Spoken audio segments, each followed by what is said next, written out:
Hey everybody, welcome to Moment of Clarity. I'm Lee Camp. Let's get into it. So I talk a lot about the planetary destruction we're going through right now. One of the big questions I get is whether technology will save us from ourselves, or will we be able to turn the whole planet into some sort of giant hot pocket before the technology is able to save us. Basically, it's us trying to kill ourselves versus Teddy Ruxpin on steroids trying to save us. And so far, Teddy don't got shit. Teddy just can't handle the load. We are destroying our own future at a pace that our robo-saviors can't even comprehend. I mean, Roomba is still flummoxed by a dog toy in the middle of the carpet. Something tells me it's not going to clean all the oil out of the Gulf of Mexico anytime soon. I mean, when you really step back and look at the big picture, are we even trying to create the right kind of technology to save us, to save our future? Most of the technology we make doesn't really do anything that useful, such as fucking leaf blowers, okay? Or diamond polishers, or 90% of everything we do on our iPhones, or self-sustaining, super extending, rechargeable, high fructose, USB compatible, lithium powered nose hair trimmers, or the device I got my parents 2 Christmases ago. It was a weird little machine that you can call from your phone when you're away from your house, and it will allow you to speak out loud to your dog. Then you could dispense treats onto the kitchen floor for your dog to gobble up. So basically, your home alone dog hears your disembodied voice saying, "Hi, Poochkins, how are you?" And then the ghostly voice projectile vomits doggy treats across the linoleum in a loving yet one can only imagine shocking manner. And look, before you say anything, yes, I realize this makes me part of the problem. I absolutely am part of the problem. This makes me a middle-class American shithead. I know it. You don't have to tell me. As penance, I self-flagellate every day in the form of drinking my coffee before it's cooled down enough. But I can't get out of this insane consumerist culture fully. I can't do it either. I'm in the middle of it. I don't know what to get my fucking parents for the holidays anymore. They're 80 years old, and a hemorrhoid pillow just doesn't seem to have the Christmas spirit that it used to. Look, I'm not able to get out of this fucked up culture we've created.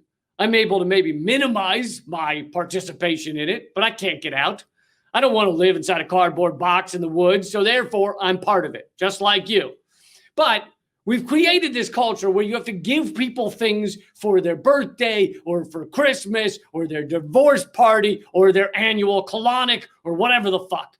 But here's the thing, except for the truly poor in this country, and I get that there are truly poor in this country. It's fucking awful, and it's ridiculous in one of the richest countries in the world. But except for that group, which is not most people, if someone needs something really bad, nowadays, they just buy it. If they need a coffee maker, they get a coffee maker. Sure, they might not get the top of the line billion-dollar one. They might get the shitty one off of eBay, or they might put it on a credit card that they can't pay off. But the point is, one way or another, if they really need a coffee maker, most people end up with one. This is different than the Christmas of like the 1930s, when you gave people things and they had no way of getting them. You blew their minds. You gave them a pound of chicken livers and they were like, "Oh my God, we're going to survive for another month. This is incredible." That's how it used to be. If you found a ripe fig on a tree, that was the equivalent of giving someone a toaster oven these days. But now in America, very few people in this country are going to die without their birthday present. We're in a post-scarcity world. So that means we're all just giving each other shit. We have to make up shit to give each other that most of the time you don't need. Here's a sweater for your treadmill to dress it up for the holidays. Or here's a new coffee maker that's better than the last one because it talks out loud and yells, "Coffee's ready," at 6 a.m. in the morning. Or here's a machine that lets you shoot treats at your dog when you aren't home. Nobody needs any of this shit. We just have to give it to each other so that the other person thinks you love them. Just loving someone, way not enough. Way not enough. You got to prove it now by giving them something they don't need so that they can lay it out on the curb for the garbage man to pick up a week later. So I feel like an asshole, even as I'm buying this stuff, because I know it's awful. I picture the people building it in Guam or wherever the fuck. I picture the conflict minerals inside of it. And I can't believe humanity went through that much trouble to create a machine for a dog, but I need my parents to know I love them. And apparently this is the only way. I tried hugging them once, but it was awkward and it really just upset everyone involved. Took me years of therapy to get over that hug. And by the way, after all that, the dog was terrified of the fucking machine. Every time my parents' disembodied voices started blasting out of the toaster-looking thing, the dog would apparently go hide in the closet for the next hour. Then later, he'd come back out once the voices had stopped to get the treats off the floor that he assumed were the reward for hiding in the fucking closet like a smart dog. Point being, most of our technology is garbage. But there's a lot of great important technology out there, and the question is whether it will save us from ourselves. Will it save us from climate change? Will it save us from plastic pollution? I don't know. I don't have the answer. I know we shouldn't rely on that happening right now. We shouldn't rely on that happening. But that being said, I actually do have some good news that I brought you just to wrap this up. Didn't want to leave you on we're all going to die tomorrow. So this is from New Scientist. This is some of the new technology coming around to try and save us from ourselves. This is the headline is "Rock Dust Could Help Avoid Catastrophic Climate Change." And that's right, rock dust. Here's a quote from the article. "Spreading rock dust on cropland around the world could save around 1/10 of humanity's carbon budget, the amount of carbon dioxide we can afford to emit without triggering catastrophic levels of global warming," which I think we've already triggered. But you see, because we are so glaringly fucked with climate change, we will need multiple techniques to sequester carbon and take it out of the atmosphere. And apparently one of these could be rock dust. Rocks naturally absorb CO2, so by breaking them up into dust, you've created a lot more surface area so they can sequester a lot more carbon. And apparently, rock dust is also very good for farmland. So you kill two birds with one stone, or rather you allow all the birds to keep living by crushing up a lot of stones. Man, did we turn that saying around. Now the birds are winning and the stones are fucked. Anyway, this is one of the many new techniques to help deal with climate change, and we're going to need all of them, all of the tricks that we can come up with. Sure, ideally, we don't have to do shit. Ideally we don't. Ideally, we sit here and we shoot dog treats out of a fucking microwave oven while scratching our balls or our vaginas or what have you. And everything would fix itself while we do that. Yes, I would love for that to be the case. I'm tired too. I'm fucking tired too. I don't want to fight every day to try to create a sustainable world against sociopaths who run the fucking planet. But alas, I don't think the vag scratching is going to fix it all. Maybe some things, but not all of them. All right, that's been your moment of clarity. I'll check and see if you have some questions that I could answer right now. But just to let you guys know, I do these every single weekday. You can get them at leecamp.com, except sometimes. And so yeah, go subscribe at leecamp.com.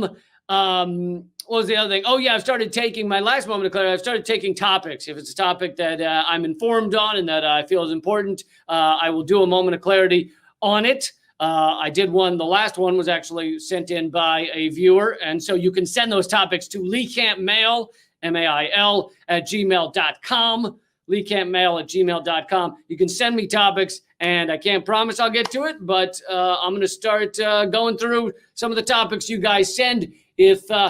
if they seem to be good. If you send me shitty topics, then no moment of clarity for you.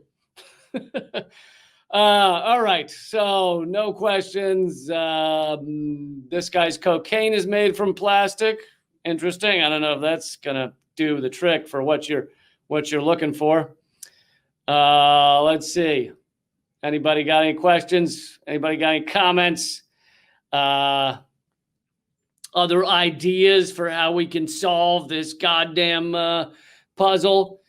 Can you take a topic to conclusion? Julian, this is from Ed Stelling. He says, can you take a topic to conclusion, Julian Assange? I don't know what that means, to conclusion. You're saying I'm not concluding it? I think I'm fucking concluding these things. I'm getting to the bottom of this shit. Julian Assange, I've covered Julian Assange endlessly, probably more than almost every other show, with the exception of like 2 journalists who basically do nothing but Julian Assange. So yeah, Julian Assange definitely needs to be saved, first and foremost.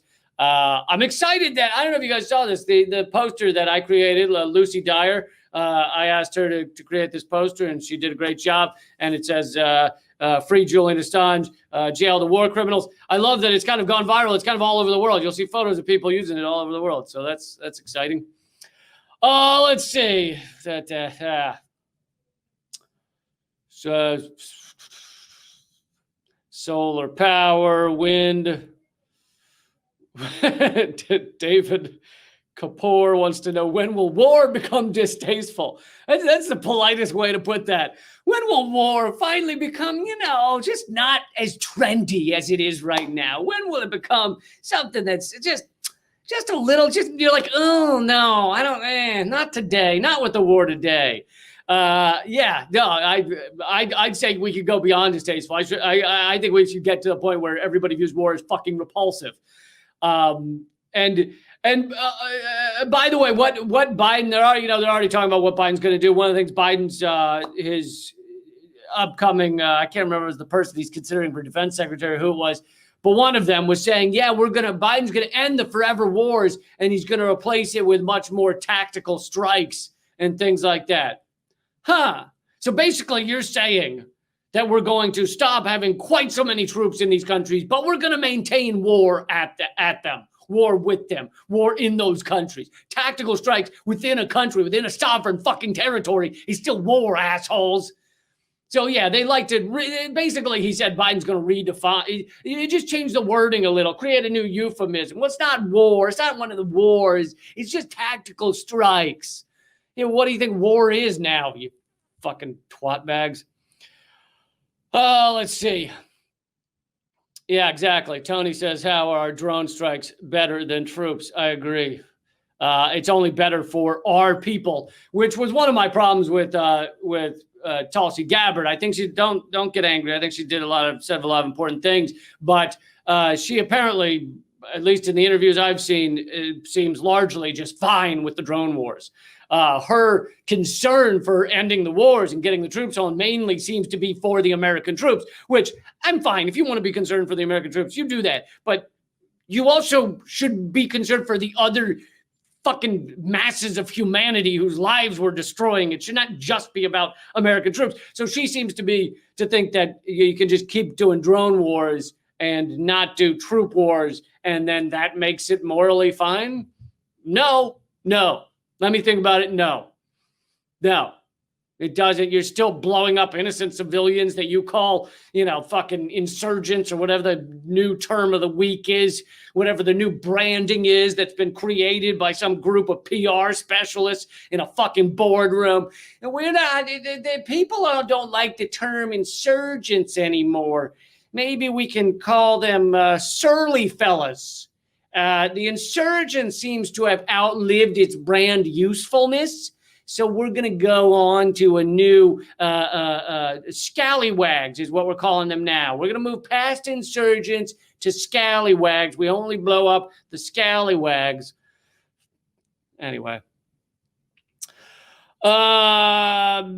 Scooby Snacks is asking if I like Jimmy Carter. I honestly have not studied a lot of Carter, so I think he's from what I know, which is not a ton about Carter, he was better than your standard U.S. empire president, but he wasn't like, it's not like night and day. It's not like he was Nelson Mandela or Martin Luther King. He was better than Reagan, but then again, a fucking bubbling infectious pile of disease is better than Reagan. So, let's see here. Scooby's also asking who my favorite president is. I think that, I haven't studied Carter much. I have more studied JFK during his shift. I think JFK was going through a tremendous shift, it seemed, in his presidency. This doesn't mean he didn't do horrible shit, but it means he was waking up, and that's basically why he was taken out. I mean, through back channels, this has now been completely verified. This is not theories. Through back channels, he was creating peace with the Soviet Union that he couldn't even tell his own government about because they were in the middle of the Cold War and they really wanted to view the Soviet Union as our number one nuclear enemy. And he was in back channels. He was creating peace with them. He didn't. The Bay of Pigs was largely designed to entrap Kennedy into war with Cuba, like full on war with Cuba.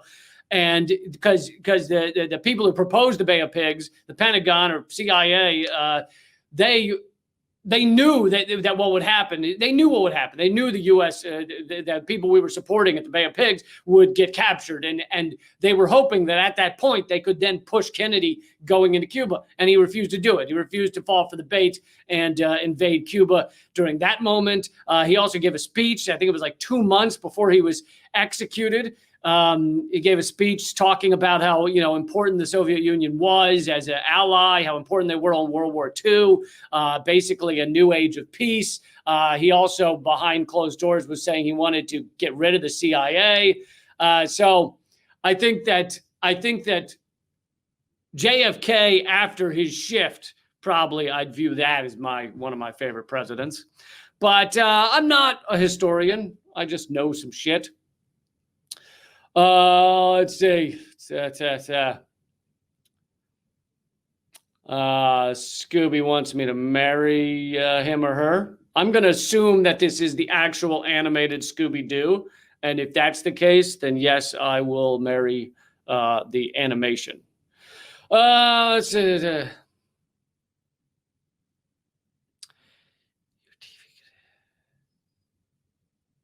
I'm not quite sure what Anna Jackson's saying. The Amazon Fire can turn on your TV or something. But I will say that I don't know anything about Amazon Fire. I know Amazon's a fucking awful, evil corporation. I will say that for many of you saw this, that when the leak came out of CIA's Vault 7, it showed that they can control smart TVs, smart tablets, all that shit. And they can turn them on, but they don't appear to be on. And they can just listen. They can use your smart TV or your smart tablet or whatever as a listening device in your home without it looking like it's on. So that your TV can look off and they can turn on the audio setting that normally would allow your TV to listen to you so that you could say, hey, go to channel fuckity fuck, and it'll do it. And they can use that to listen to your conversations. And that's what Vault 7 showed, that they have that capability. So if you have a smart TV sitting on your fucking counter, I don't know. They sit on counters anymore. I don't own TVs anymore, but they on the wall. They stick to the wall, right? That's how they do it. They take the repairman comes in, and a cable guy, and he chews up some bubble gum, and he sticks that to the wall, and then the TV on that, right? That's how that works. Yeah, they can. If you have one sitting there, they can listen to you. And then they've got the Ring doorbells, right? So they can watch you. They can watch you walk into your house. They can basically watch and see you at all times. Let's see. Anything else? I'm going to wrap up here in a minute. Let's see. Vienna Day says technology might save the planet by eliminating us. Yeah, I talked about that on a Redacted tonight.